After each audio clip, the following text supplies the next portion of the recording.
Добар ден, почитувани гледачи на подкастот на Плюс Инфо. Во последно време го имаше поретко, еве сега фаќаме малку посериозна динамика. Денеска разговараме со еден човек кој беше актуелен во декември, во почетокот на јануари, а јас претпоставам дека ќе биде прилично актуелен и во месеците пред нас.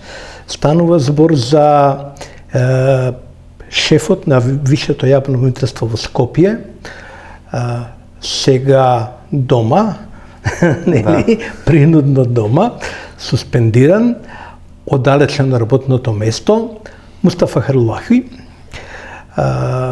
За оние што помалку го познаваат или не ги следели неговите последни јавни настапи, а имаше неколку.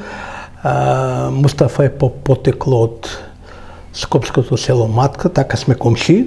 Да.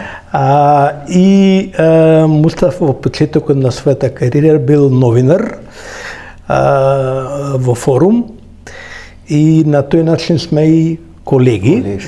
Значи, не дели и една блискост по неколку основи, но причината поради која е тука е што Мустафа е еден од обвинителите кој има една лоша навика или грда навика, во наводници лоша и грда, да се меша во својата работа и веројатно поради својата навика да ги инспектира, да ја следи работата, да бара информации за работата на обвинителите кои се под негова надлежност по принципот на субординација или хиерархија во јавните обвинителства, тој веројатно си создаде многу непријатели, или можеби не многу, да речеме малку, но мокни непријатели околу себе, поради кој сега е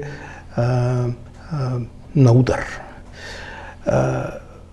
Морам на почетокот да ве прашам, вие скоро во едно интервју кај во подкастот Претрес кај Ландов, добро интервју, богато интервју, комплименти за вас и за младиот колега Ландов, разговаравте за повеќе предмети за кои ние сега ќе разговараме денеска, можеби нешто и повеќе ќе кажеме околу нив, но забележав дека не разговаравте за еден значаен предмет, односно за еден случај кој беше актуелен во декември. Некако во исто време во кое вие се соочувавте со овие проблеми со државниот обвинител Коцевски и така натаму. Имено во тој период се отвори една постапка за проневери во државната видеолотарија. Кривичните дела се малку посложени, нема да ги коментираме, има работа, тоа е работа на судиите, но се побара притвор за Артан Груби и за директорот, поранешниот директор на државна лотарија Прпарин Бајрами, и дојдовме до сознанието сите дека двајцата ги нема во Македонија. Имаше едно објаснување од адвокатот на Прпарин Бајрами дека тој не избегал, само не е во Македонија. Ние многу се шегувавме со тоа објаснување. Груби е друга приказна. Ме интересира дали во таа ваша навика да ги инспектирате случаите, дали се интересиравте за овој случај? Пред се, фала за поканата и лека полека еве ќе навлеземе и во темата. За конкретното прашање односно воведот во емисијата ќе кажам неколку збора. Значи, јас со моето работење, пошто по опис и попис на работа и работни задачи ми е токму тоа, да вршам надзор над работењето на основните обвинителства, односно на пониските обвинителства, а кои што гравитираат кон Висшето јавно обвинителство, односно Основното јавно обвинителство Скопје, Основното јавно обвинителство Куманово, Велес, Кавадарци и Гевгелија. Со Крива Паланка, иако што знаеме дека во Крива Паланка нема ниту обвинител, ниту, мислам дека само еден вработен има во тоа обвинителство, а исто така и предметите од организиран криминал што доаѓаат по жалби и по продолжување на рокот за истрага, како и по однос на предметите од поранешното СЈО. По однос на тоа дали јас се мешам во работењето, односно мојот надзор некому пречи, очигледно дека да, така е, пречи мојот надзор, пречи мојата активност во работењето и во следењето на предметите од многу причини, во текот на емисијата ќе ги образложиме и тие причини, а по однос на предметот што го начнавте, односно предметот со лотарија на Македонија, ќе ви кажам само една работа, пошто тој предмет се работеше и мислам дека се уште во наводното оделение за гонење на сериозни кривични дела која што се формираше во основното јавно обвинителство Скопје, а причината за формирање на такво оделение е токму тоа да се има контрола над повеќето такви предмети и да Од кого контрола? од шефот на тоа обвинителство, за да може, тоа е како вид на инка, Простете мене на знањето, шеф на тоа обвинителство е? Гаврил Бубевски. Да, за да може да се има тотална контрола врз таквите предмети кои што се од поранешната власт. А се со цел да се ствара една добра динамика за да се даде можност на сите тие инволвирани во таквите предмети да си го најдат чарето под наводници.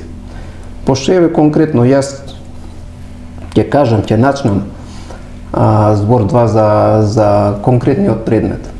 Не знам дали некој од истражувачкото новинарство се запрашал дали во тој период кога овој обвинител имаше проблеми со дигестивниот тракт, односно имаше диарија, дали баш во тој период, во тие денови, се даде во бегство Парпарин Бајрами, директорот на лотарија на Македонија.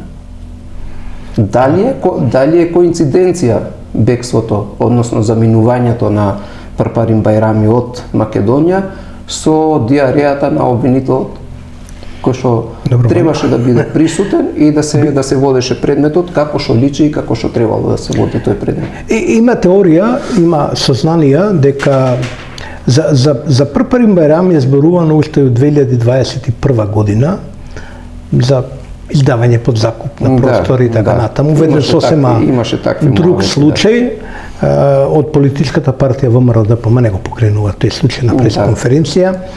Уште тогаш има интерес, може би имало и кривична пријава, не знаеме, но факт е дека во уште тој период се зборува дека Парпарин Бајрами не е во Македонија или може би поголемиот дел од времето не е во Македонија.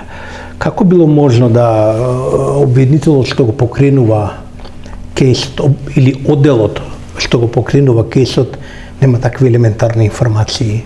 Тука е, не е тука човекот? Не е работава дали обвинителот имал или немал информации.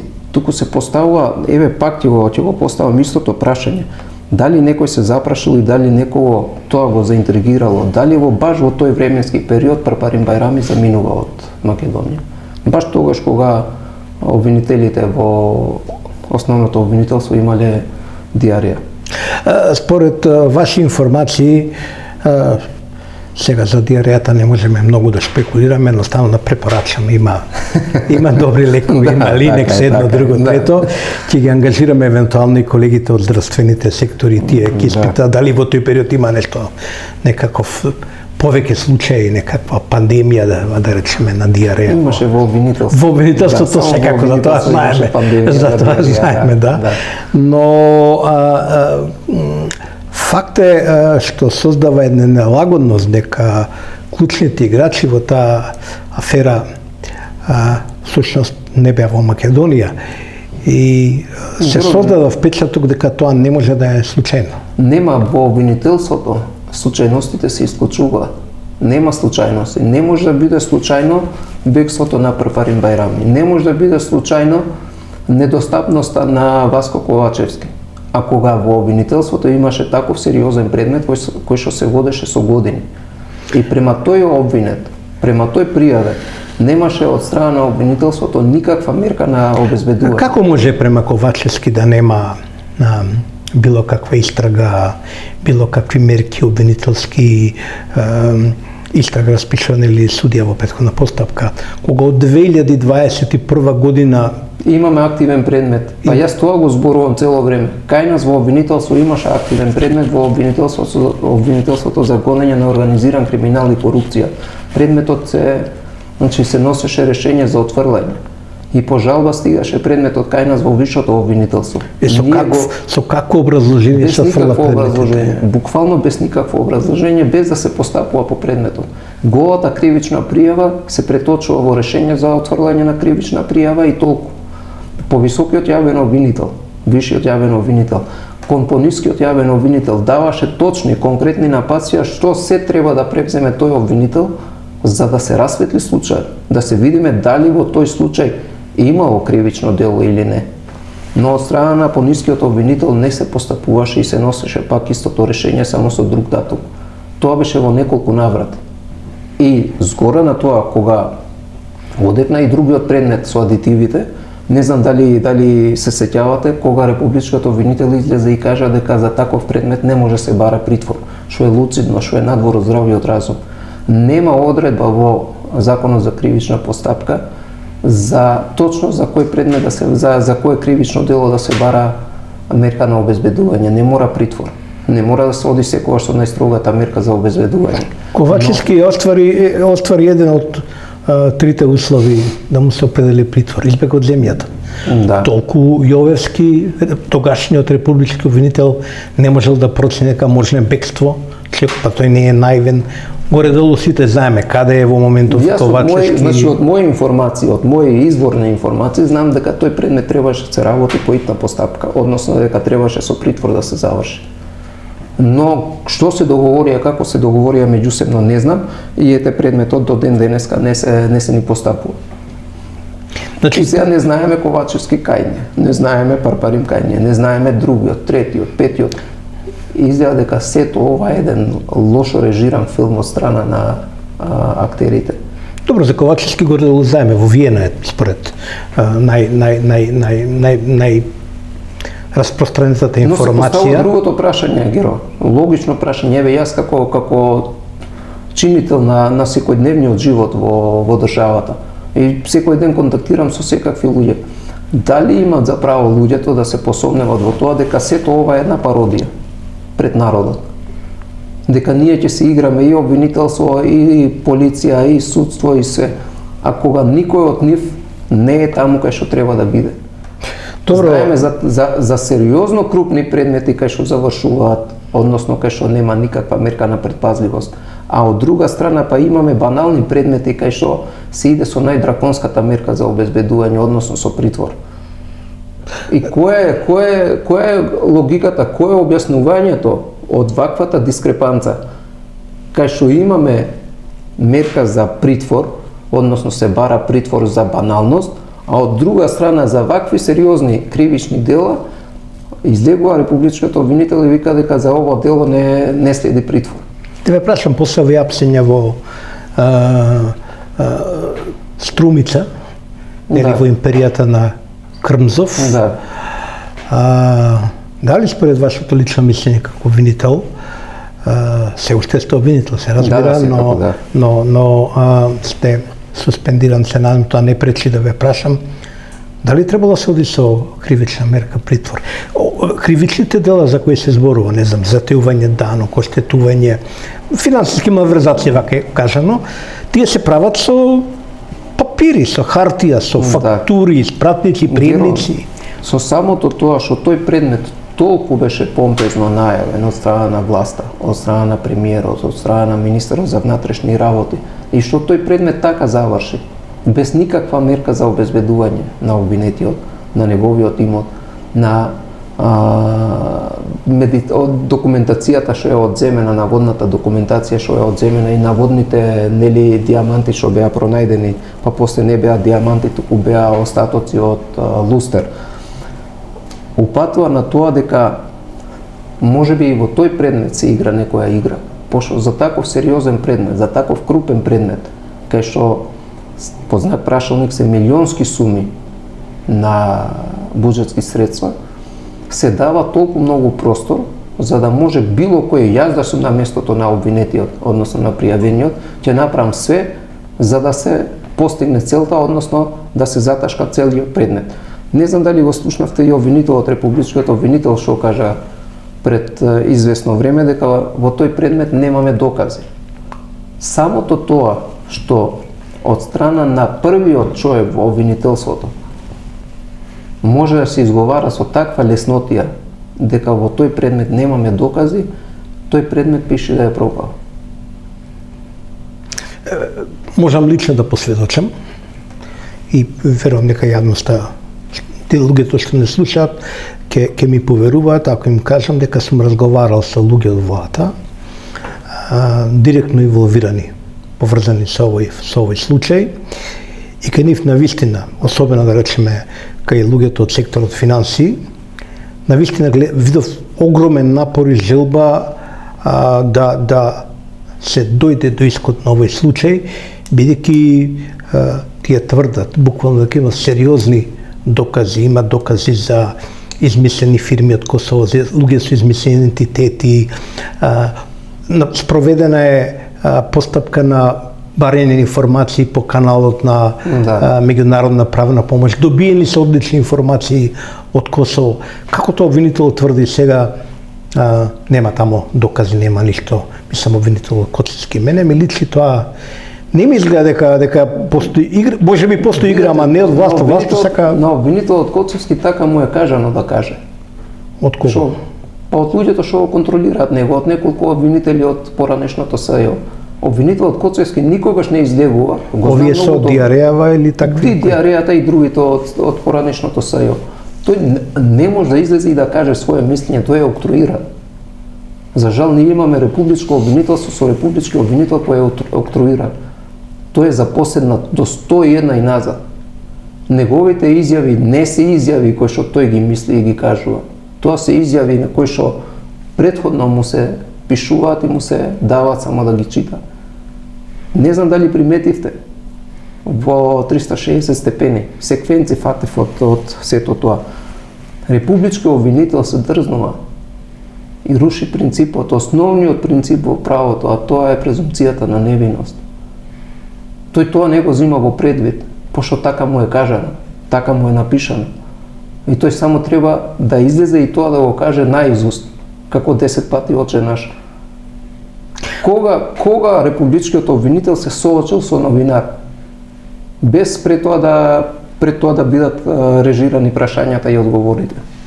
За волја на вистината, колегата Попетриски во тоа интервју му постави едно, да речам, вистинско прашање според мене на обвинителот, односно го подсети на вашето тврдење дека од тројцата обвинители поставени да извршат надзор во вашето обвинителство,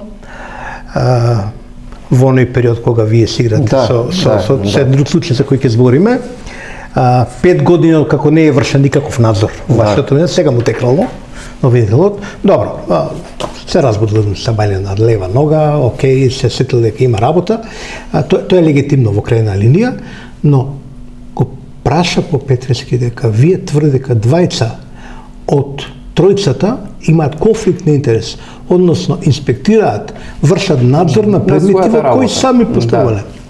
Мртов ладен обвинителот вели за Лиле Стефанова, конкретно, обвинителката, не е точно дека постапувала. Дека не е точно дека постапувале предметите. Ви кажав, така му рекле да каже. Па знаете што е чудно, што го праша Попетриски јаут. Каде знаете, тој рекол, тие така ми рекоа. Па, нели се доаѓа до моето тврдење? На вистина мене ми е жал што сме едина држава, можеби во светот, кај што понискиот обвинител го контролира повисокиот, односно републичкиот обвинител. Ние немаме републички обвинител, ние имаме само фигура. Пониските обвинители буквално го имаат на мал прст. А и претходно немавме Сојовски. И претходно да, но сега со овој обвинител. Ич немаме. Сега со овој обвинител не може, Геро, не може, значи не може некој да ме лаже мене и утре дента тој да ми се појави в канцеларија како ништо да не било. Пред фактите молчат и боговите. Не знам по која камера, на која камера да го покажам ова. Ова е записникот кај што Лиле Стефанова иде на главна расправа за предметот за кажи во Поштенска банка, да. Кај што обвинителот лажеше и кажа дека не била присутна во тој предмет. Еве, не знам на која камера. Господин Харлах, јас го објавив овој документ. Еве, Геро. Да, го објавив. Бурим Рустеми или Лиле Стефанова. И сега како може обвинител републички да излезе со такво тврдење и на крај да каже дека не знам, така ми имат кажано. Тој предмет од оние 4 кои се ставаат за кои се најдени забелешки, значи тоа е Поштенска банка, предметот со дивоградбата на Латас, Серта за една и еден фирма за небитен чистење. предмет во Кавадарци, кај што наводно некој точел алкохол на Добро. малолетно дете, но Клучниот предмет е овој најтежок 8 милиона евра, Да. божемна штета и така натаму. Јас имам лично многу пишувани, нашите гледачи и читатели на Плюс Инфо имаат доста читано, бидејќи бе во постојана комуникација со одбраната. За жал ние сме такво општество во кое одбраната не добива често право да еднаквоста на оружјето е само слово на хартија. така е, Ништо слово на друго. хартија, се земав една, иако не сум експерт за црна хроника и за такви работи, се земав една мисија да им дадам право на луѓето од одбраната да кажат што треба. Многу сум, се сеќавам дека во тие разговори се спомнуваше ли Стафа, го најдов овој записник, Да. ми го доставија луѓето, викам најдете ми го мила, и покрај ово има уште еден запис. Така е. Не, има повеќе случаеви кај што обвинителката Лиле Стефанова активно учествува во овој предмет. Да. Значи, Има решение, тоа се Да. покажува. Еве сега вака. Јас ќе го објавам. Да. Тоа решение. На 13.6.2018 година, преку јавниот обвинител Бурим Рустеми превзела процесно дејство со слушување на осомничениот Томе Главчев. Томе Главчев е еден од осомничените во Поштенска банка. Значи, после тоа, на 9.10.2018 година издала наредба за спроведување на истрага. Истата обвинителка, Лиле Стефанова. На 16.10.2018 година исто така превзела. На 11.4.2022 година била на главна расправа за овој предмет. Учествувала, односно била пред кривичниот совет кога на истите овие пријавени им се одземени патните исправи. Да, тоа решение го имам јас. Да. Сега, кога се одзимат тие патни исправи од мои извори, кои што и тие извори ќе се преточат и веќе се преточени во кривична пријава, ќе видиме и ќе слушне народот со какви се гнасоти се договарали. И што се има договорено за да им се вратат патните исправи на овие обвинети. Добро, знаеме во тој период на специјалното обвинителство, го гледавме од кейсот на Катица Да. Јанева и така натаму. Луѓето се рекетира најбрутално. Да. Ќе слушнеме од снимените разговори како овие двајца обвинители се договарат, односно во име на во нивно име и со нивно знаење се договарат баснословни суми За пасошите ги за дадат. пасошите, да. Знам за еден друг кейс во кој се даде исто така баснословни суми за пасоши. Тоа е неверојатно, тоа е сурреално дека на луѓето... За жал уште тие луѓе се пали гаси во обвинителството. За жал уште тие луѓе доаѓаат и вршат надзор над својата работа. За жал уште тие луѓе доаѓаат и продаваат право. Геро, ова е апсурдот над апсурдите. Да истиот обвинител кој што учествувал во прв степен доаѓа и ти врши надзор над својата работа, па нормално е дека ќе каже дека се било потаман. И што е забелешката всушност на вашата работа во врска со Поштенска банка? Што е?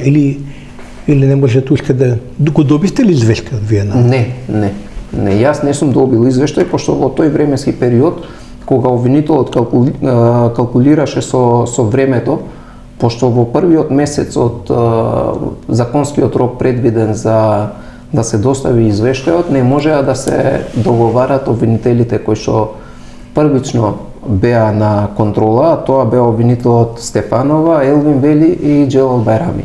Лично обвинителот Елвин Вели дојде кај мене в канцеларија после извршениот надзор и ми рече дека нема да се приклучам кон нарачан текст на извештајот. За да после тоа тој негодуваше дека ќе даде, односно ќе се потпише на истоимениот извештај. После тоа, дали поминаа недела дена, од муабетот што го направивме и од неговото тврдење дека нема да се согласи со таквите наводи во извештајот, од страна на републичкиот обвинител беше испратен на семинар негде во Велес на 3-4 дена и се врати со сосема друго и поинакво мислење. Се согласи и да потпише извештај и се друго.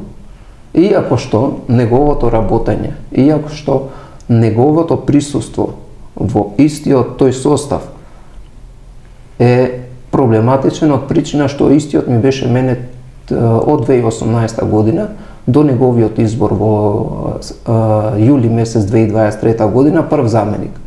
Ако имало неправилности во работењето на Висшето јавно обвинителство, тогаш и тој треба да одговара за тие неправилности.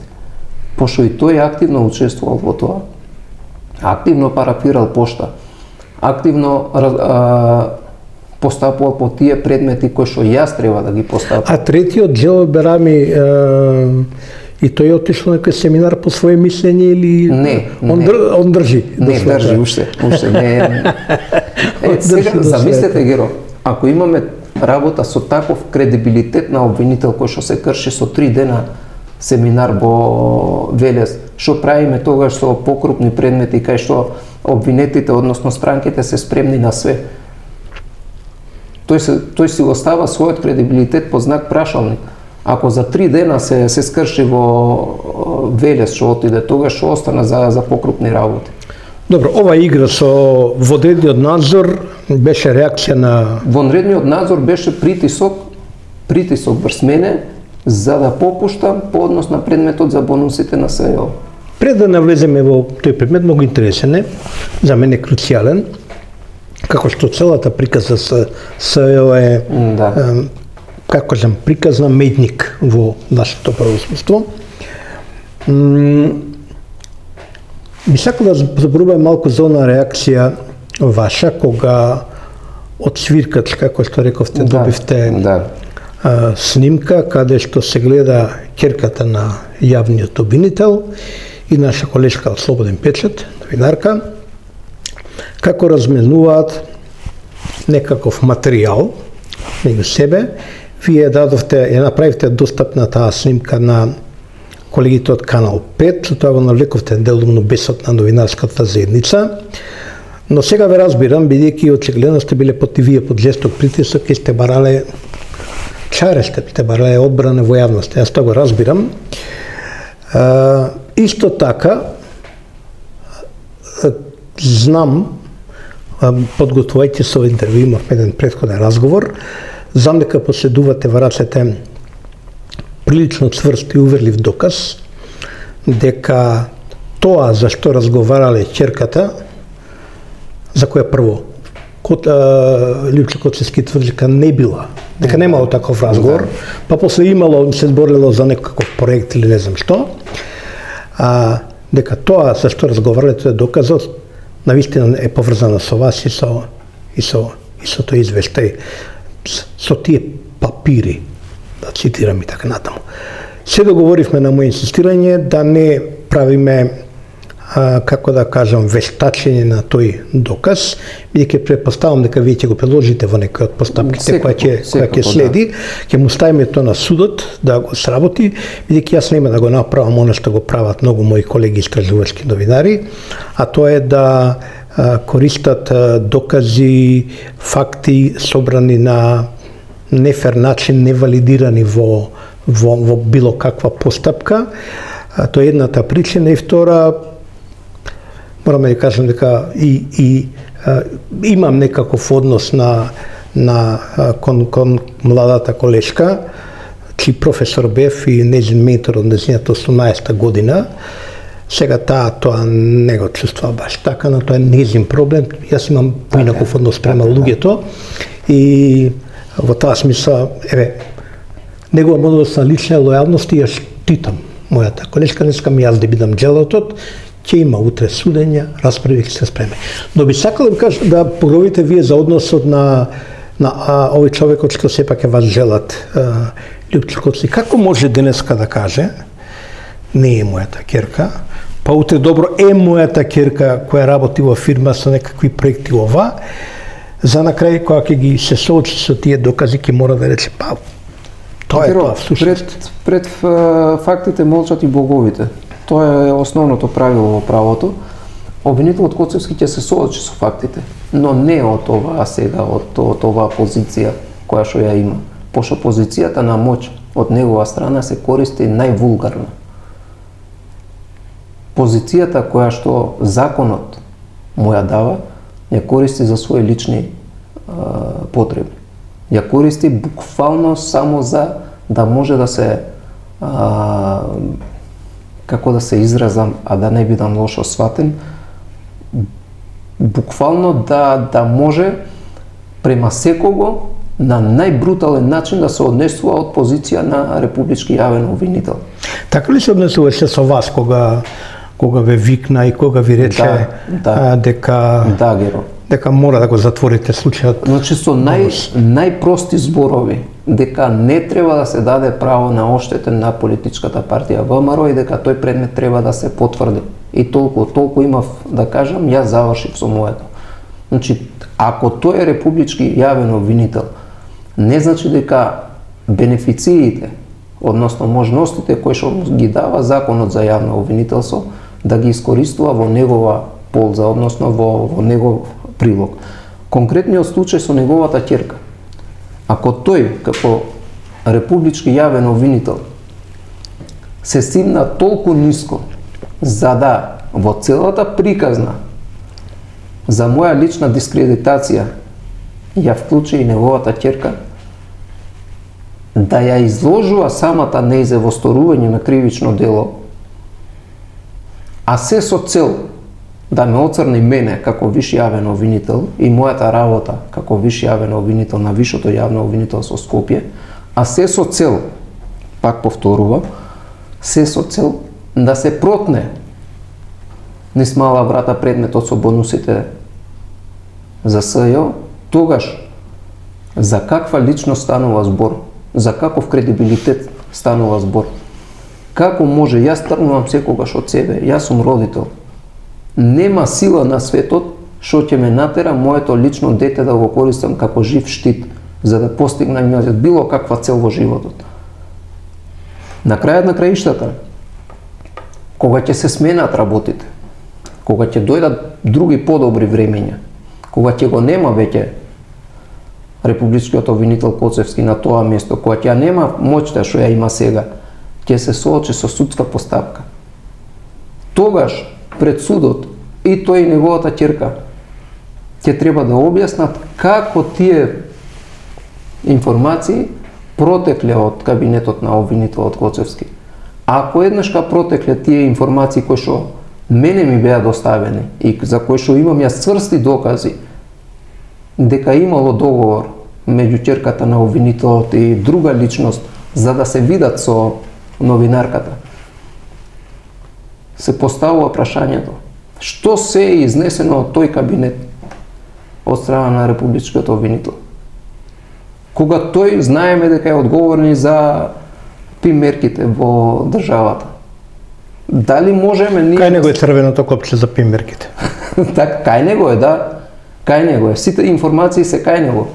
Ако тој се доведува во таква ситуација за моја лична дискредитација својата ќерка да ја користи на таков брутален начин, тогаш се поставува прашањето што правиме со тие доверливи информации што ги има од ПИМ мерките. Добро, можеби подобро се поставено вакво прашање.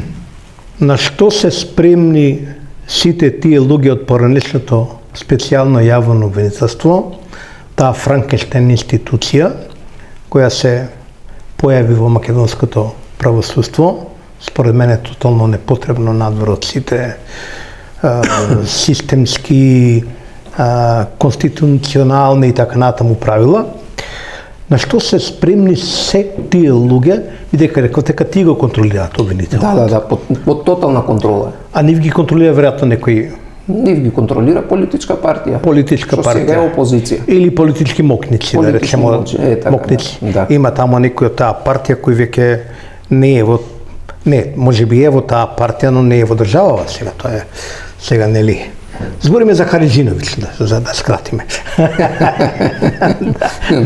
Да. Како и да е. Навистина ли е тоа? Тоа е малку... Мислам, ја немам никакво добро мислење за СЈО, немаку за Катица Јанева, словам за виновник за распаѓањето, бидејќи со мене почна аферата Рекет, нели, така натаму. Малку ми е, скоро ми е неверојатно, да двајца, тројца обвинители, за да се избориме за. Оттаму потекнуваат Гаврил Бубески, Фатиме Фетаи, Ленче Ристовска, Лиле Стефанова, да, Драјче Пеливанов. Да. Сите се сега тие прилично добро позиционирани во дел се во висшето, Да, дел се во републичкото и така натаму.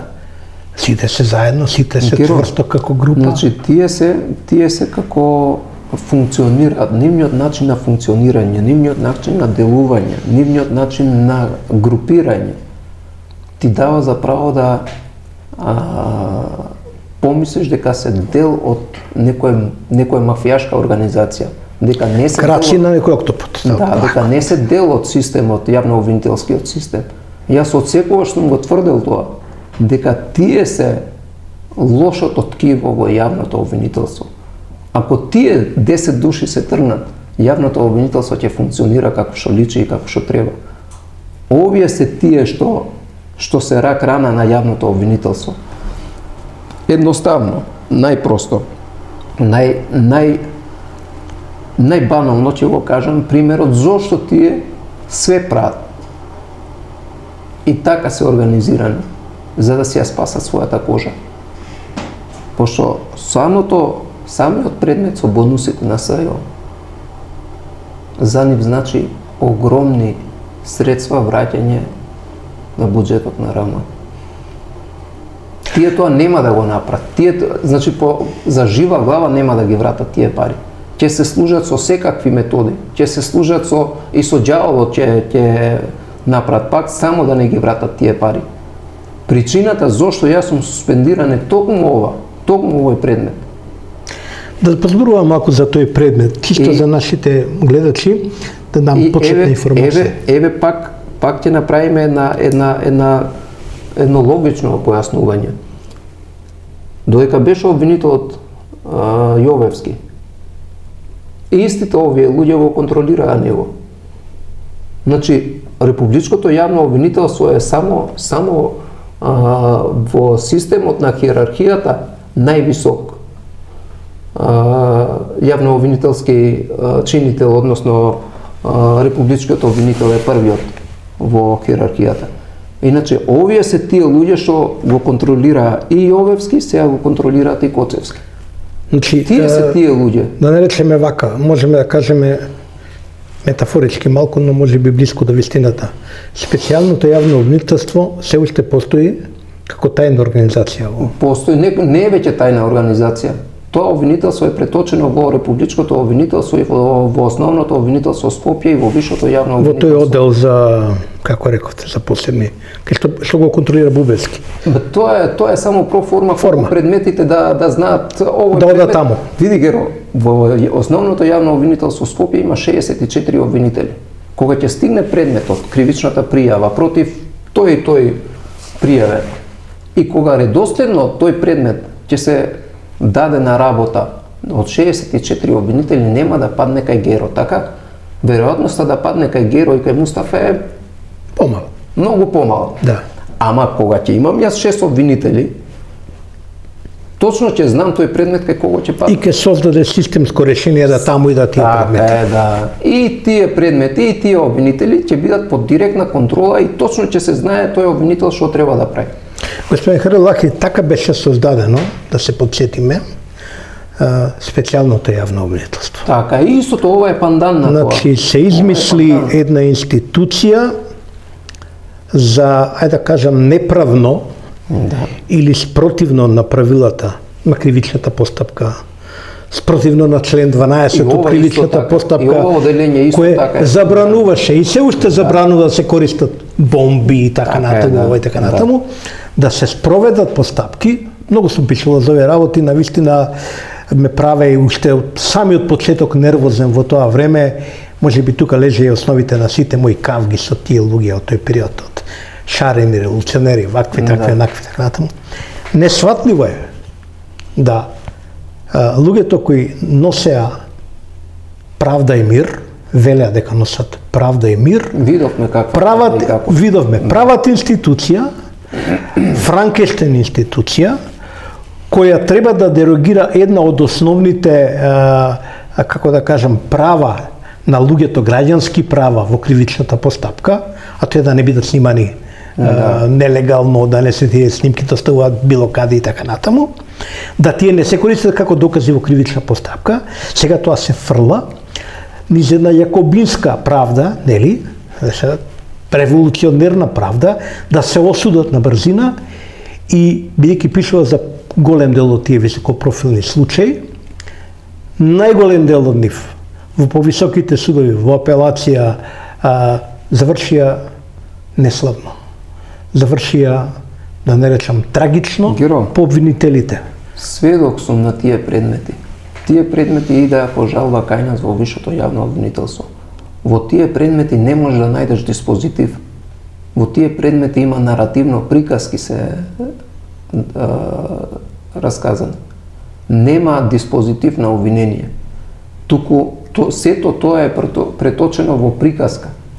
Да објасниме диспозитив, објаснување на битието на делото. Така, да има време, место и начин на сторување на кривичното дело. И консекутивната врска. Така е, да произлезе како резултат на описот, да произлезе и кривичното дело кое што му се става на товар на обвинетиот.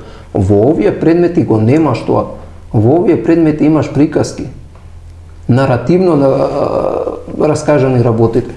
Еден од тие предмети денеска дефинитивно падна организатори на 27 април. Само тука, видете сега, значи не зборувам ништо напамет. Ако се тргнат овие 10 души, ќе се ослободи и судството. Не може со такво обвинение да пуштиш такво обвинение и судот тоа да ти го прифати. Значи и судот е фатен во целата приказна. Да, дефинитивно. Геро, не можеш ти со такво обвинение да одиш на судење, да судиш некого. Без чор доказ. И таму имаше 20, 3, 5 максимум судии, еден председател на суд, и на крај кои беа специализирани за овие. Да, и на крај после 10 години извини. Шалили смо се. Да. Времето, трошоците, малтретирањето на обвинетите, за тоа никој не расправа. И што е најтрагично, и што е најстрашно, пак тие луѓе се тие 10 души се алфа и омега во правосудството. Морам тука да прашам пред да се ватам на вашите кейсови, пошто уште ме интересираат вашите кейсови што го, но ме наведувате на клучното, фокусното прашање што сакам да го поставам со овој разговор. Зборуваме за една катастрофална состојба во обвинителството. Да. Без разлика што огромно мнозинство на обвинителите си ја вршат работата честни. 99%. Да, ама овој 1%, Ово е 1%. тие се мокниците. Да. Тие што се алфа и омега. Зборуваме за иста ситуација или близко иста ситуација во судовите. Зборуваме за горе-долу иста ситуација, премок политичка на една структура која е поразена на изборите и во судскиот совет. Да не се лажеме. И во обвинителскиот совет и така натаму. И сега сум го разговарал ова со луѓето од новата власт, уште кога беа во опозиција, а и сега. И сега доваѓа некоја нова власт и таа нова власт презема политичка одговорност, ветување и политичка одговорност и притисок од странскиот фактор. Дајте да нешто, направете резултати, да. Треба реформа, доверба 2% и така натаму. Како да направиме, ама немојте да го менувате. Републичкиот обвинител, не пипете во судскиот совет, не пипете во обвинителски совет, нема ништо од тоа, правите реформи. Простите, ама ја не верам дека со вакви луѓе може да се промени. Вие што мислите за тоа? Ќе се увери сегашната власт, нема да се земам за право да давам политички коментари на сето ова, но ќе се увери сегашната власт дека со овие луѓе во јавното обвинителство, може да ќе зборувам само за јавното обвинителство, без да од таму доаѓам. Со овие луѓе, со сегашните, постојаните што се во раководните позиции на најбитните функции во јавното обвинителство, ќе видат какви резултати ќе имат. Со вакви сопки, со вакви игри, кои што ги играат и ден денеска, а се со цел да се штитат моќниците од претходната власт, ќе видиме какви резултати ќе има во борбата против корупцијата и криминалот. Рече се и да нема, и не може да има, пошто ние многу добро знаеме Коцевски од кого е поставен. Ние не можеме да си правиме сега, не знам, приказки за мали деца, дека Коцевски е од најдобрите, па затоа е републички обвинител. Не, тоа е затворено прашање, затоа што Него го избра претходната власт. Така е. И тој со целото негово битие ќе направи све за да им се одолжи на тие од претходната власт. И плюс од тоа што е октруиран од овие од поранешното СЈО и што очекуваме ние. Имавме примери и видовме како завршија такви крупни предмети. И последната изјава на обвинителот беше дека во тој предмет нема докази. Замислете, републички обвинител прејудицира исходна постапка. зборувате за предметот? Со предметот во Струмица. Да. Прејудицира, значи, обвинителска постапка. Вели дека немаме докази. Обвинителот треба макотрпно да работи за да најде докази. И со тие докази да, ако има цврсти докази, да има и обвинение, а не уште предметот не почнат, излезе и рече дека нема Знаете што ме разочара многу Геро. кој обвинителот Што? во тој кейс?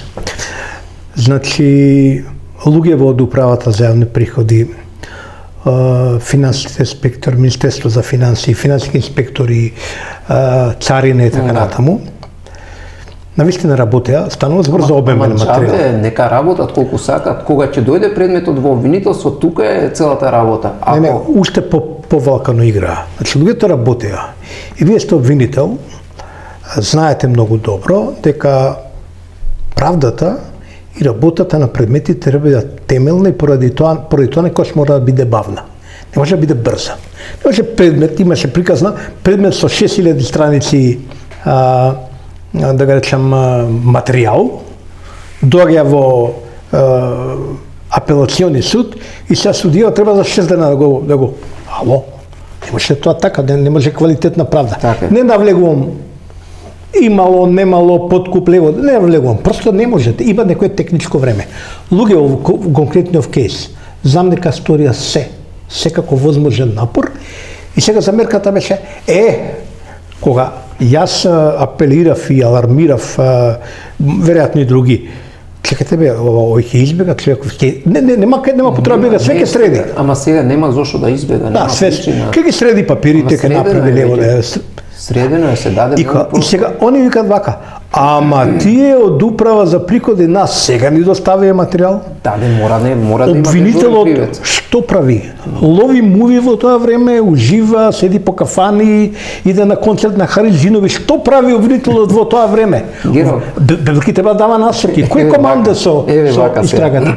Еве вака, јас од искуство го зборувам ово. Значи, ако предметот не е од итен карактер, а од итен карактер значи да имаш мерки на предпазливост, да имаш мирка притвор за обезбедување, кај што те туркаат, односно те притискаат роковите. Како обвинител ќе си го тераш предметот лангзам до 101 и назад. Поготово предметите од економски криминал. Сведок сум, кај што предмети за даночно затајување, за, не знам, смешни суми од 3-4 евра, 5.000 евра, се воделе со години, по 5-6 години. Пошто секој еден обвинетиот преку неговиот бранител со вештите лица ќе најдат заеднички точки кај што на секој можен начин ќе одолговлекуваат постапка. Ви зборувам за 3-4 евра данок, 5.000 евра данок. А да не зборуваме за вакви износи, за вакви суми. Што би правиле вие да бевте обвинител во тој кейс? Многу работи. Многу лоши работи. Не лоши работи, туку работи кои што ти ги дава законот за кривична постапка. Работи кои што ние не треба да измислуваме топла вода. Имаме закон за кривична постапка. И во законот за кривична постапка точно е наведено што треба и како треба. Не може кривично дело да не се докаже. Еве ќе му кажете, значи ќе му кажам и на обвинителот Коцевски дека во законот за кривична постапка нигде не стои дека за ова кривично дело треба да има притвор или може да има притвор, за тоа кривично дело дека не треба или не може да има притвор. Нема кривично дело кај што нема предвидени мерки на обезбедување. Не може, значи нема кривично, не се таму наведени кривичните дела, не знам, член 215, 216. Наведени се услови. Условите, тоа. Да не избега, да не влие врз сведоци и така натаму. Би сакал да ве прашам и за еден друг случај, ако тој не бил од она што знаеме, од она што се откри од кабинетот на Кочевски во јавноста врска со тој извештај за надзор од КВС. Уште нема уште не е готов извештајот? Не знам, искрено, не сум во тек веќе, пошто... Не смете влезете на работа сега. Да. Добро. Еден случај не беше спомнат, тоа е случај за кој многу сум пишувал, тоа е случајот Диамет. Да. Јас знам дека вие не сте биле многу директно инволвирани за познање со тој случај, освен во една прилика што би сакал да ја раскажеме заедно, бидејќи кога ми беше раскажувана таа ситуација на мене тоа ми изгледаше како некој филм на не можам да кажам на Дейвид Линч, не е тоа Твин Пикс, ова е не знам некој руски режисер, да речеме, да е стари, да најдеме нешто. Страшна ситуација, вака да ја замисли човек како гледање. Значи, за гледачите не биде појасно. Што е случајот Диамет? Два оператора приватни по тендер добива да ги прават диализите во Македонија наместо државата. Перфектно функционира тоа, направено кога што треба, и са луѓето треба да ги наплаќаат услугите. Овој што треба да им дава пари од Фондот за здравство, по цени прифатливи, пониски од претходно и така натаму, вели не ви даваме пари, ако не ни даете аванта. Рекет. Да. Луѓето праќаат месечно прилика по 60.000 евра. Меѓутоа тоа трае некое време, на кај сваќаат дека ние вака не можеме да работиме нормално. И ова една од двете фирми, фирмата на госпоѓата Вера Иванова, сега пишувајќи се с пријатели, мојата пријателка, можем кажем Вера Иванова, вика луѓе, добро ли ќе шитнеме фирмата и уште подобро можеби за Македонија, дојде уште подобар оператор шведски да ја верум, на качанички пат, сите задоволни, срекни и така натаму. Светски познати бренд. Да, светски познат бренд, ја продаваат фирмата. Во меѓувреме овие покушаваат фраериве од власта претходна да се уфрлат, да стигнат до тоа. Прво се уфрлат во сделката, да има и за нас нешто, вика нема за вас ништо и се отвара истрага. И тука е обвинителството. И почнува обвинението, јас како да ви кажем, да не да си правник, да немаш со основно школо, да си, ќе видиш дека не е во ред нешто тука во обвинителството, тука нема дело. Што направила? Вели, ја продала својата фирма на странска фирма, не е забрането. Фала Богу, камо сите да ги продаеме. Само добро да ги продаеме фирмите што ги имаме. И втора работа, перала пари.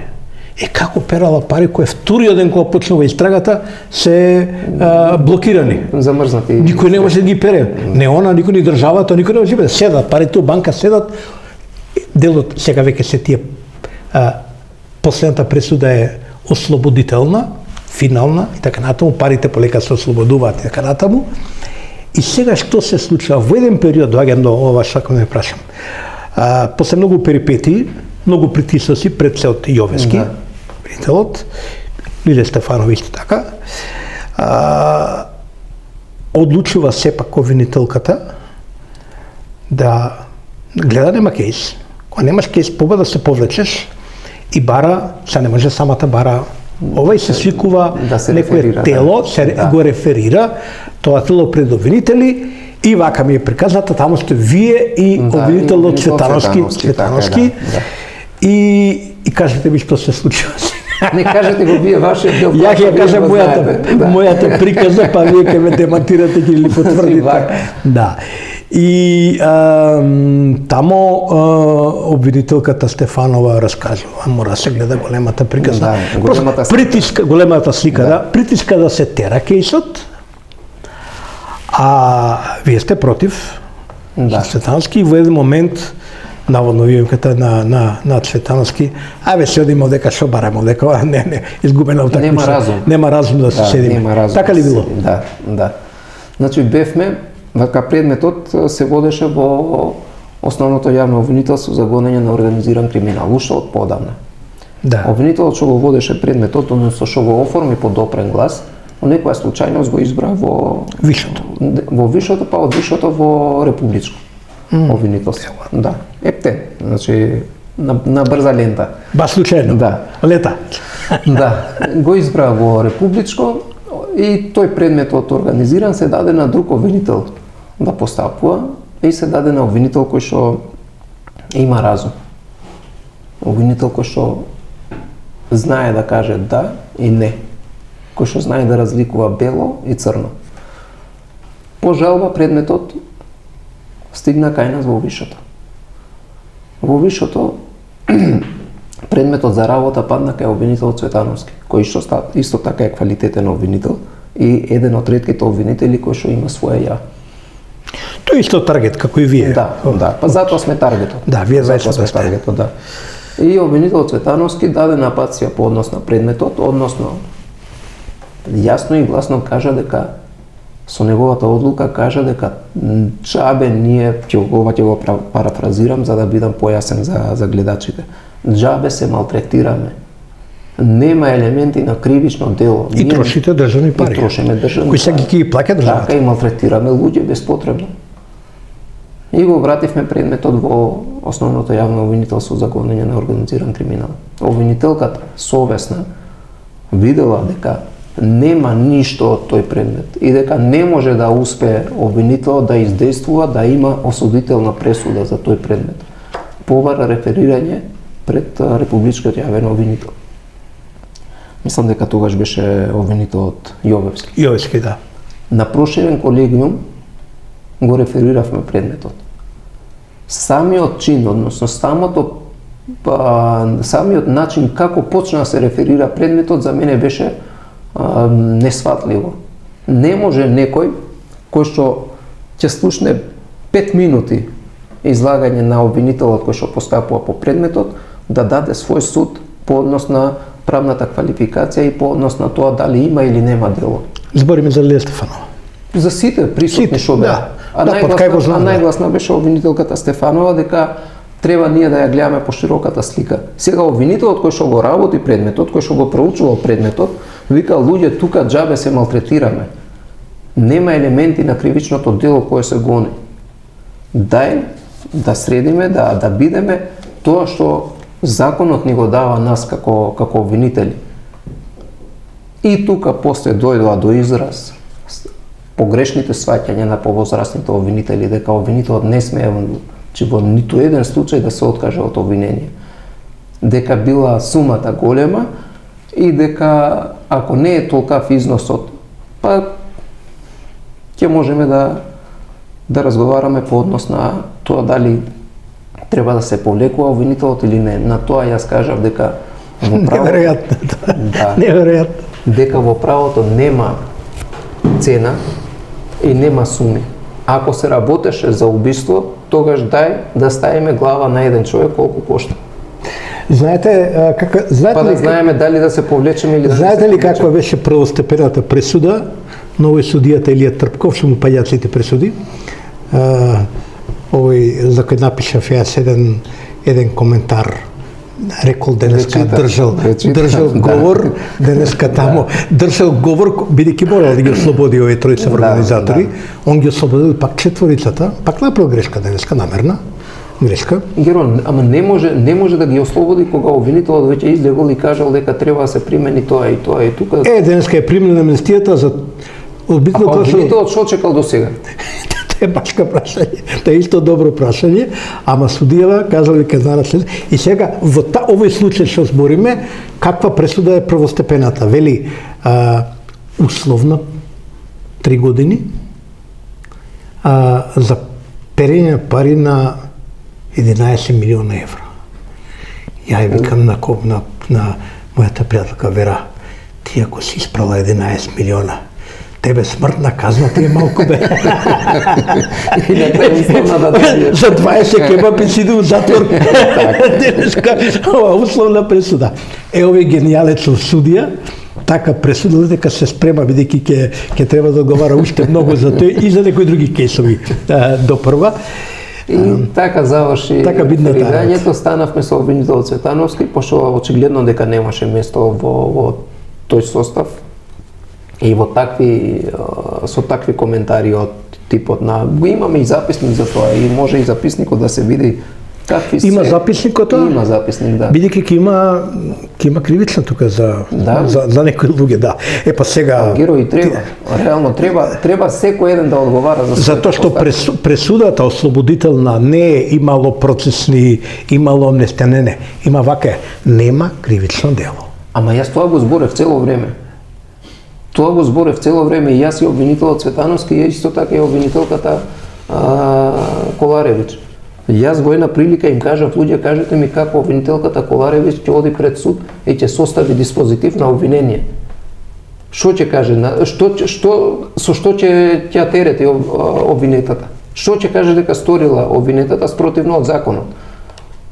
Сега доаѓа моментот да ми кажете што сторивте вие спротивно на законот, поради што сте под истрага за мобинг.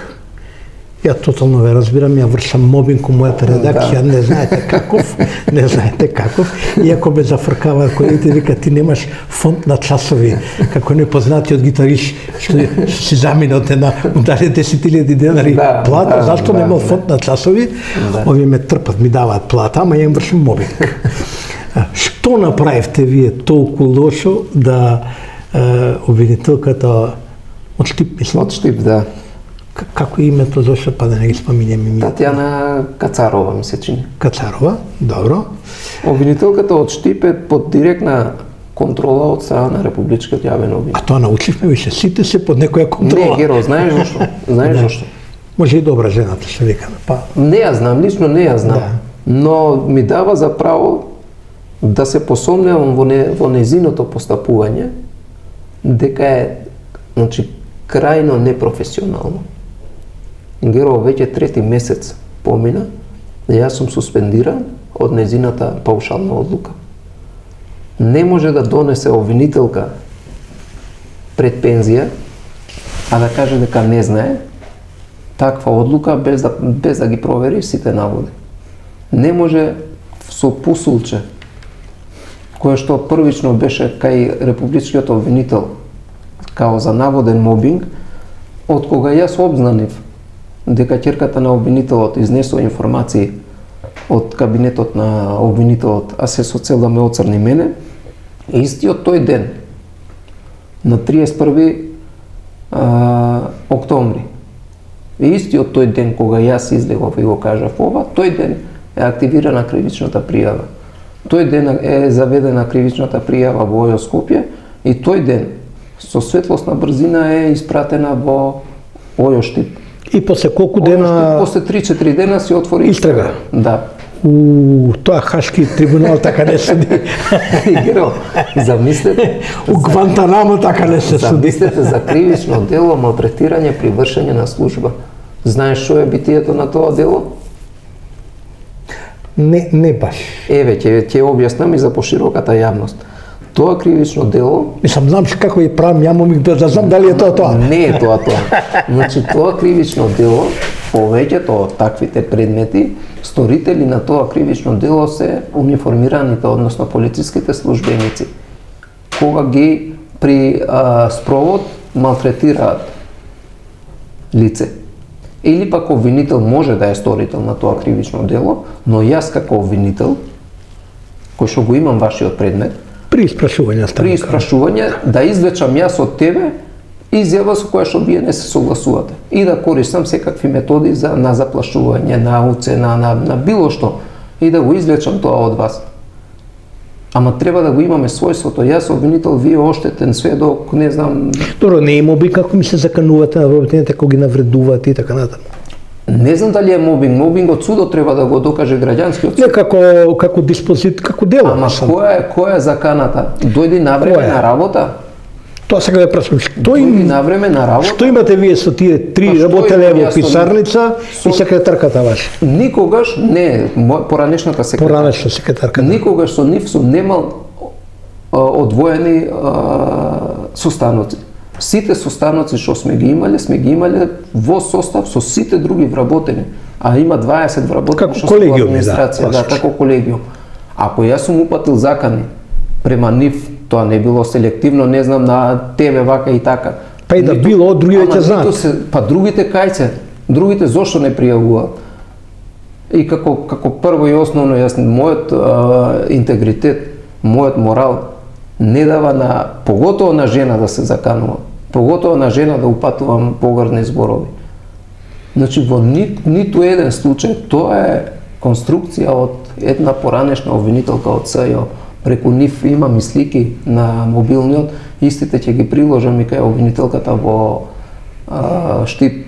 Па една-две се сега, или Фатиме Фетај? Не, Фатиме Фетај, кај што ги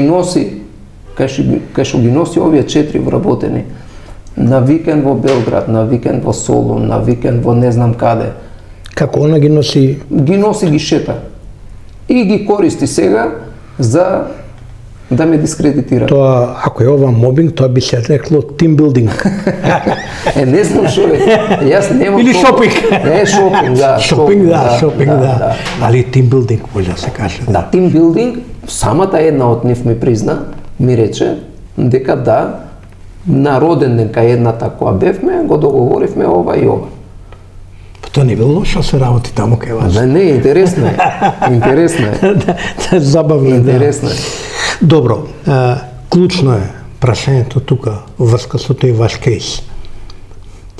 Вие до ден денеска, ако добро разбирам, немате списите, ги немате Немам ништо, верувам, ништо немам јас од тој предмет. Вие рековте кај во претеска Ландов, дека вашиот обвинител оди, бара, ови го враќа. Мојот бранител ни писмено се обраќа, и телефонски и на секаков начин се обраќаме, но наидуваме на зид.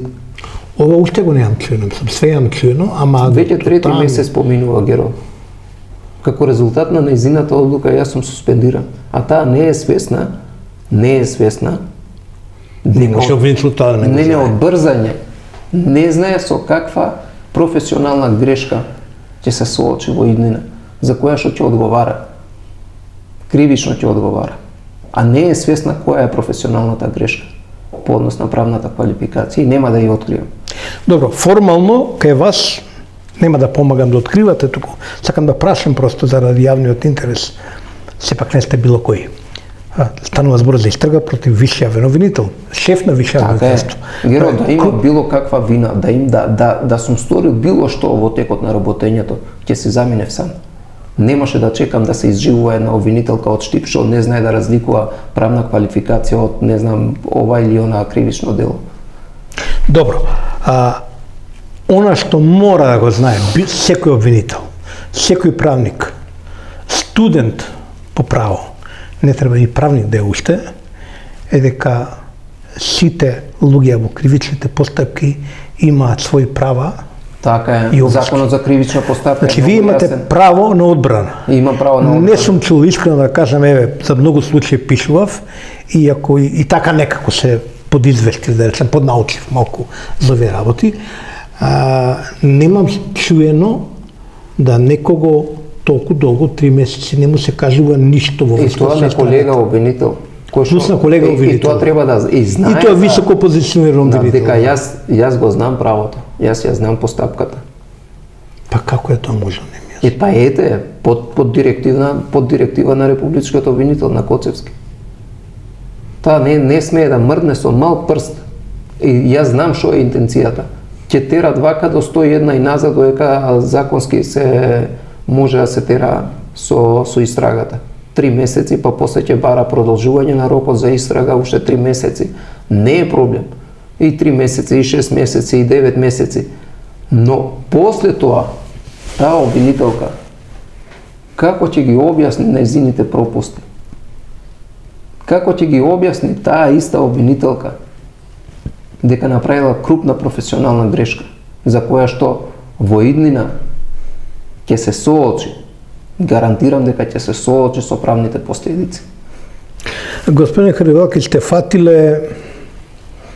влегле во битка со многу непријатели, мокни непријатели. Да поинаку не ми личи Геро. Дел од тоа е прашен стил, нели? Абе ние матка незгодни сме, такви сме. Така да, ги фрлам у трескови, у ладна вода, да. Како и да е, сакам да ве прашам, тоа се мокници од обвинителските структури. Сега можеби на гледачите ќе им се чини забавно, ама тоа се луѓе што одлучуваат за слобода или дали ќе бидете на слобода или во затвор. Тоа се луѓе што одлучуваат дали ќе бидете здрави или болни, пошто во нашите услови влезеш во затвор, болен си, нема мрдање. Геро, доволно е да дојдеш во обвинителство да дадеш исказ. Да. Доволно е тоа. А овие знаат тоа да го користат. Овие знаат тоа да го користат, пошто се толку расипани, толку се прљави, толку се... Се плашат луѓето, се стресат. Јас сум давал исказ во СЈО, само тоа беше... Да, ама вие сте еден од многуте. Да. А замисли има луѓе кои што нема допирни точки со обвинителството. И ќе ги викнат, ќе ги малтретират. Ние имавме таков предметот со Серта. Ги измалтретира луѓето ни криви ни должни. Па рекети, па барање износи, па не знам ти што. Делчевски ниви е сличен. За Делчевски ниви да не правиме муабет. Делчевски ниви е приказна за себе. Од Делчевски ниви истиот тој обвинител Гаврил Бубевски ми дојде и ми рече мене дека тоа е како го кажа тоа, дека бил многу сензитивен предмет и истиот го наблюдуваат големи политички мочници. Ајде. Да. Него му се големи можеби тоа. Мама за мене тие се тотално небитни и му реков политика надвор еве кај мостот око, симни се доле и тере си политика доле пред мостот око. Во обвинителство нема политика. Ги уништија луѓето безпотребно. И на крај обвинителот кој што постапуваше по предметот донесе наредба за запирање на истрага, дека немало елементи на кривично дело. Ама беа туку е граѓанско правен спор, да речеме. Да. Евентуално. Чист граѓанско правен однос. Мојата нива колку ќе ти ја продам тебе? Дали метар квадратен по 20 евра или по 200 евра? Тоа е моја слободна диспозиција. Така што има тука кривично дело, да. Може да се ама- расправаме у граѓански суд. Ама утре. денеска средствата не им се вратени. Личните средства на неколку од обвинетите. Износ на пари, не знам, лични средства и ред други работи. Овие од групава што ги зборуваме, значи овие од бившата СЈО, републичкиот обвинител, не знам дали во таа група да го сместам и обвинител за обвинителството за организиран криминал. Да, секако, да. Ние знаеме тие што ќе И тоа е со истите. горе-долу знаеме тие што ќе прават да ја задржат сегашната ситуација. Да, и умешно тоа го прави. И умешно тоа го прават, се согласувам, и ќе ќе му се- продаваат ќе му се- приказна во јавноста, да кажете ние Да. се бориме, ама сега ова нова власт нешто нас не кочи и инаку и така натаму. Тоа ќе биде наративот приказната. Не, и ќе успеат, пошто такви се медиокритети невидени, ќе успеат, ќе се пикнат кај Мицковски и ќе му се обесат на врат. Ќе видиме дали ќе биде така. Еве, Ќе го прашаме, Мицковски, Ве уверувам. или ќе го гледа, ќе му го пратиме ова подкастот линк ако не го гледа, дали ќе биде така, ќе видиме, но ме интересира вие што ќе правите. По однос на Во однос на целава ситуација, вие сте влегле до колена во барава и во мочуриште, не во... Јас ќе цитирам така како што знам и како што умеам. Значи со правото, иако што тешко ќе се докаже тоа, пошто имаме работа со, значи, буквално мафија во институцијата. Но со тешки маки ќе докажам дека сето ова е една конструкција од страна на Републичкиот јавен обвинител и од овие што се од поранешното СЈО. А се со цел ради бонусите за СЈО. До тогаш, зошто не му текнало до тогаш да дојде да изврши надзор Републичкиот обвинител, кога законот го обврзува него 2 пати годишно да врши надзор. Првата половина од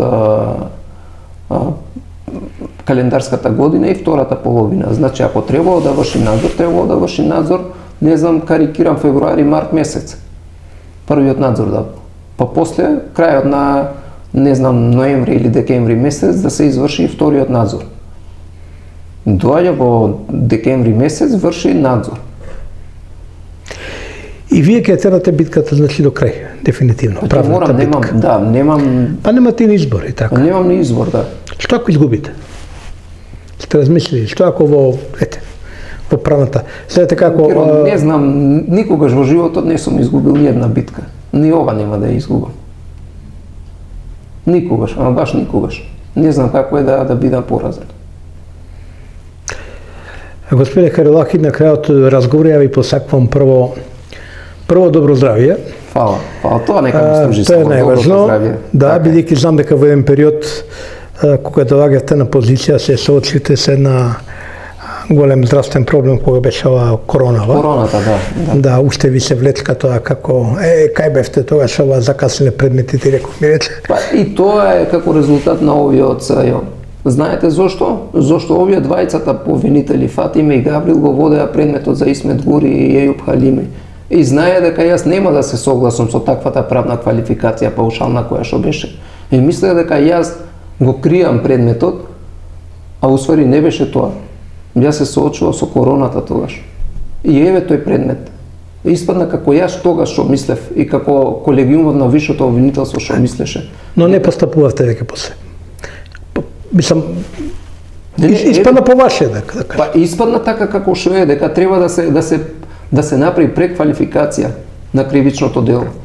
И така заврши тој предмет со преквалификација. И за да не дојде до тоа, почнеа со медиумите и тоа со нарачани медиуми. Да нарачуваат секакви текстови. Сум го чувал предметот, не сум го чувал предметот. Јас се борев за живот, сега ќе сум мислел на предметот за Исмет Гури и за Ејуп Халими. Затоа ви посакувам добро здравје, доста енергија во оваа битка, бидејќи, како што рековте, тоа е сериозна квалификација, но веројатно имате добри причини и оправдување за тоа. Се борите со мафија во една институција или мафија во еден систем. Мафија во еден систем. И тоа не е мала работа. Сме гледале многу, сме чуле за многу вистински приказни, каде што луѓето кои си нагрбиле на грб еден таков товар, не завршувале баш среќно и затоа велам ви посакувам среќа, па во првата следна прилика ние ќе се видиме таму покрај Теска, ќе фрлиме еден-два обвинители таму во вода се. Во меѓувреме ја се спремам да некој по главните така во меѓувреме. Нема баш во Теска, но малку ќе ги печеме на па треба наражен. Ние сме, ако сте вие обвинители, ние сме кучиња чувари, нели? Во строгот вие сте. Да, ние сме кучиња чувари. Еве нели имаше надзор над работата на организиран криминал. Зошто не се чепнаа 100 предмети кои што се од поранешното СЈО? Кои што се чуваат таму? Што да чепка све пропаднаа повеќето. Зошто тие предмети не беа предмет на надзор? Да се види што и како, или тие предмети се чуваат за потреба? Имало моменти кога сум гледал обвиненија. Ја пример го гледав првото обвинение против денеска актуелниот Трајко Велјановски ослободен, нели? И кога прв пат го видов, тогаш прв пат го запознав Трајко Велјановски, искрено, луѓето мислат ние као браќа сме, нема врска. Тогаш го запознав човекот. И викам, имам усов, што да го видам обвинението и да ги видам списите на предметот, па се убедам ја. Не работам ако не се убедам. Да. Или, а што би рекол овој, како се вика Трпков, ако не добијам нарачка. Се сам си ги нарачувам, ама тоа е моја работа. Нели? И ми го дава човекот обвинението да го читам. И го читам, викам, неверојатно, тоа е се у половина страничка, напишано. Така е. Викам, Трајко, дај ова нешто друго, тоа докази. Нема веќе све тоа. Ја гледам, не ми се веруе на очите, и викам, и тогаш помислив дека можам ја да бидам, пошто ако може тој што го напишал тоа обвинение да биде обвинител, може секој еден. Па јас сум Маркез за него, човече, мислам. И тоа те молам, Геро, тоа е обвинение од организиран криминал, кој што по квалитет каде се подобри од СЈО. Вие да читате обвинение од СЈО, па тоа е неверојатно. Да, тоа е. Страшно, ја бев шокиран, затоа што знам, имав еден, мислам, имал ја кривичен предмет за, го добив се, разбира. лажен криволов на пастрам, пошто е ловев таму печам и спремам обвинението, спремам одговор на ова кривичната пријава, одговор на 6 страни. И судијата ме гледа, вака не ме викна, вика, те видам, вика, ти си спремил као за хашки трибунал да те гониме, као смртна казна да има за ова и така натаму. Неверојатно колку е тоа ниско и стручното ниво, интелектуалното дури ниво, покрај овие мафијашки ова. Како тоа ќе се смени? Како ќе доаѓаат попаметни деца на правните не попаметни, сите деца се паметни, амбициозните. Има во обвинителството обвинители кои што знаат да работат, кои што точно знаат што треба и како треба, но не може да дојдат до израз. Токму од овие. Значи, вие сте оптимист дека ако се создаде политички амбиент, па нели во може да дојдат добрите дечки? Нели во програмата на ВМРО беше да се преиспита работата на поранешното СЈО? Па дај нека ја преиспитат работата на СЈО, да видат што работеле во тој временски период. Еве ќе ги повикаме јавно и со тоа нека заврши разговор, сериозно треба реформа. Ја уверувам целата јавност. Ако се тргнат овие 10 души од правниот систем, поготово од јавно обвинителскиот систем, ние ќе имаме јавно обвинителство кое што ќе функционира нормално. Нормално да функционира. Геро ни сите пори во јавно обвинителскиот систем се влезени. Сегде ги има. И затоа после корупција ова. И затоа се имаме. И затоа довербата е 2%. И тоа е многу. Благодарам уште еднаш. Фала и на вас. До следната прилика. Фала и на вас. Почитувани гледачи, тоа беше разговорот со господин Хралок. Знам дека слушнавте работи кои може би дури малку ќе ве вознемират, бидејќи колку и да сме ние критични кон стварноста што ни се случува, понекогаш кога ќе ги слушнете тие работи вака од луѓе од внатре, од системот, и кога ти изгледаат толку лошо, навистина се прашувате во какво општество тоа ние живееме.